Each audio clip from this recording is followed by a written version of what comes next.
Hi ಎಲ್ಲರಿಗೂ, ಹೇಗಿದ್ದೀರಾ? ಎಲ್ಲ ಚೆನ್ನಾಗಿದ್ದೀರಾ ಅಂದ್ಕೋತೀನಿ. ನಾನಿವತ್ತು ತುಂಬಾ ರುಚಿಯಾಗಿ ಚಿಕನ್ನ ಲಿವರ್ ಹಾಗೆ ಗುಣಿಗೆಕಾಯಿಯ ಮಸಾಲ ಫ್ರೈನ ಮಾಡ್ತಾ ಇದ್ದೇನೆ. ಬನ್ನಿ ಹೇಗೆ ಮಾಡೋದಂತ ನೋಡೋಣ.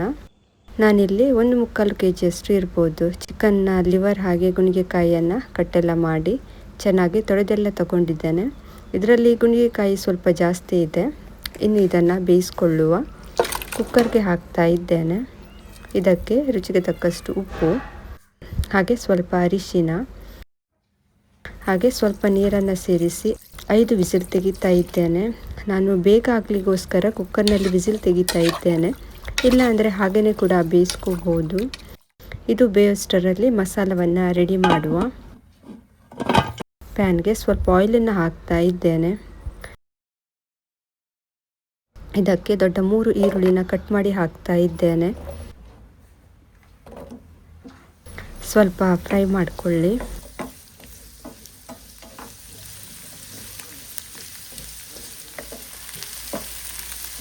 ಇದಕ್ಕೆ ಸಣ್ಣ ತುಂಡು ಶುಂಠಿ ಹಾಗೆ ಒಂದು ಇಡೀ ಬೆಳ್ಳುಳ್ಳಿನ ಸೇರಿಸ್ತಾ ಇದ್ದೇನೆ.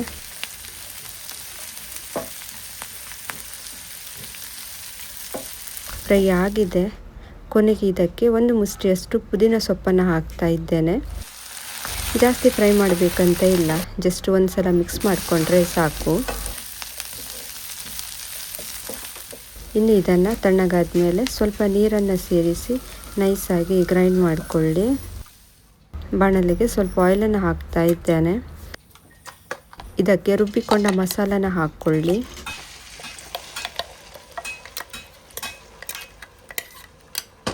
ಸ್ವಲ್ಪ ಜಾರ್ ತೊಳೆದ ನೀರನ್ನು ಸೇರಿಸಿ ಮಿಕ್ಸ್ ಮಾಡಿಕೊಳ್ಳಿ. ಖಾರ ನೋಡಿ ಮೆಣಸಿನ ಪುಡಿಯನ್ನು ಸೇರಿಸ್ಕೊಳ್ಳಿ.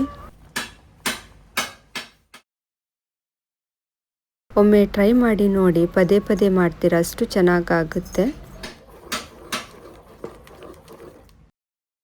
1 ಸ್ಪೂನ್ ಕಾಳು ಮೆಣಸಿನ ಪುಡಿಯನ್ನು ಸೇರಿಸ್ತಾ ಇದ್ದೇನೆ. ಮಸಾಲಾನ ಚೆನ್ನಾಗಿ ಫ್ರೈ ಮಾಡಿಕೊಳ್ಳಿ. ಲಿವರ್ ಬೇಯಿಸುವಾಗ ಉಪ್ಪನ್ನು ಹಾಕಿದ್ದೆ, ಮಸಾಲೆಗೆ ಸ್ವಲ್ಪ ಉಪ್ಪನ್ನು ಸೇರಿಸ್ಕೊಳ್ಳಿ.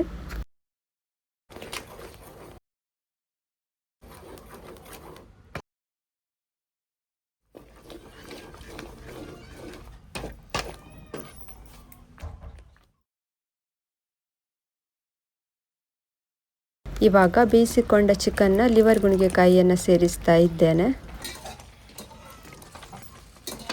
ಮಿಕ್ಸ್ ಮಾಡಿಕೊಳ್ಳಿ.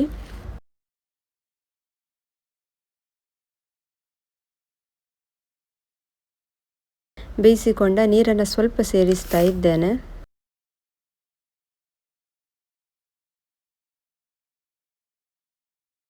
ಮುಚ್ಚಿಟ್ಟು ಪುನಃ 5 ನಿಮಿಷ ಮಸಾಲದಲ್ಲಿ ಬೇಯಿಸ್ಕೊಳ್ಳಿ. 5 ನಿಮಿಷ ಆಗಿದೆ.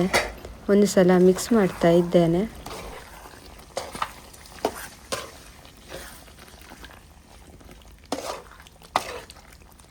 ಕೊನೆಗೆ ಇದಕ್ಕೆ 1 ಸ್ಪೂನ್ ಗರಂ ಮಸಾಲ ಪುಡಿಯನ್ನು ಹಾಕ್ಕೊಳ್ಳಿ.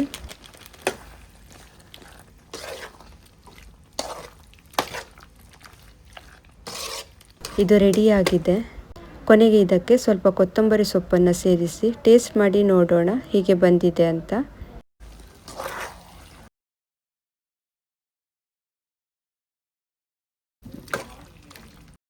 ಖರಖರವಾಗಿ ತುಂಬಾ ರುಚಿಯಾಗಿದೆ.